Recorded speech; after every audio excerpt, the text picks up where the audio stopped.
ఫిబ్రవరి 2న జరగబోయే సీఎం ఇంద్రవెల్లి సభ ఏర్పాట్లపై గాంధీ భవన్లో సమీక్ష సమావేశం నిర్వహించారు నేతలు. పీసీసీ వర్కింగ్ ప్రెసిడెంట్లు మహేష్ కుమార్ గౌడ్, జగ్గారెడ్డి, ముఖ్యమంత్రి సలహాదారు వేం నరేందర్ రెడ్డి, ఖానాపూర్ ఎమ్మెల్యే ఎడ్మబొజ్జు, మోత్కుపల్లి నరసింహులు మీటింగ్ కు అటెండ్ అయ్యారు. సీఎం టూర్, సభ ఏర్పాట్లపై మీటింగ్లో చర్చించారు.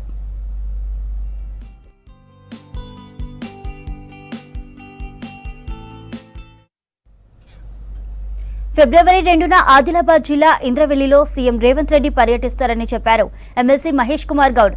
రేవంత్ పీసీసీ చీఫ్ అయ్యాక ఇంద్రవెల్లి నుంచే ప్రచార కార్యక్రమం మొదలైందన్నారు. ఇంద్రవెల్లి స్తూపం దగ్గర స్మృతి వనం ఏర్పాటు చేస్తామన్నారు. అమరుల కుటుంబాలని రేవంత్ రెడ్డి కలుస్తారని చెప్పారు మహేష్ కుమార్ గౌడ్. ఆనాడు రేవంత్ రెడ్డి గారు పీసీసీ అధ్యక్షులుగా ఇంద్రవెల్లి స్తూపం వద్ద ఎడమబూజుతో పాటు అక్కడ స్థానిక నాయకులందరితో మాట్లాడి మేము ప్రభుత్వంలోకి రావడం తథ్యం వచ్చిన 100 రోజుల లోపట ఇంద్రవెల్లి అమర స్తూపం వద్ద ఒక స్మృతి వనాన్ని నిర్మిస్తామని, అప్పుడే వారికి నిజమైన నివాళి.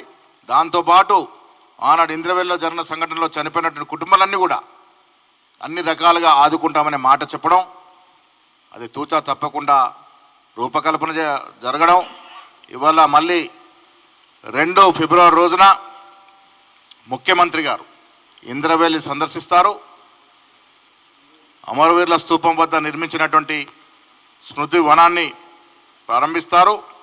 ఆ పక్కనే కెస్లాపూర్లో నాగోబా దేవాలయాన్ని సందర్శిస్తారు. ఆ తర్వాత ఇంద్రవెల్లి చేరుకుంటారు. స్మృతి వనం ప్రారంభం తర్వాత గొప్ప బహిరంగ సభ.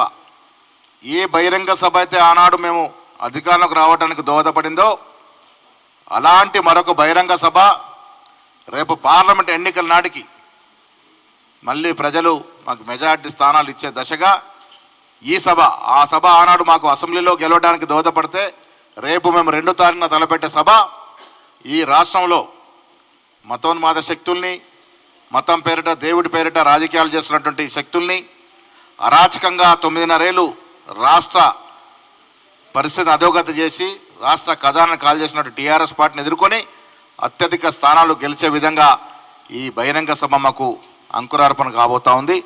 నేను ఆదిలాబాద్, నిర్మల్, మంచిర్యాల్ ప్రాంత ప్రజలకి, చుట్టుపక్కల ప్రాంతాలందరూ విజ్ఞప్తి చేస్తూ ఉన్నాను. ఆనాడు 2 గంటలకు జరిగే బహిరంగ సభలో పెద్ద ఎత్తున ప్రజలు హాజరు కావాలి.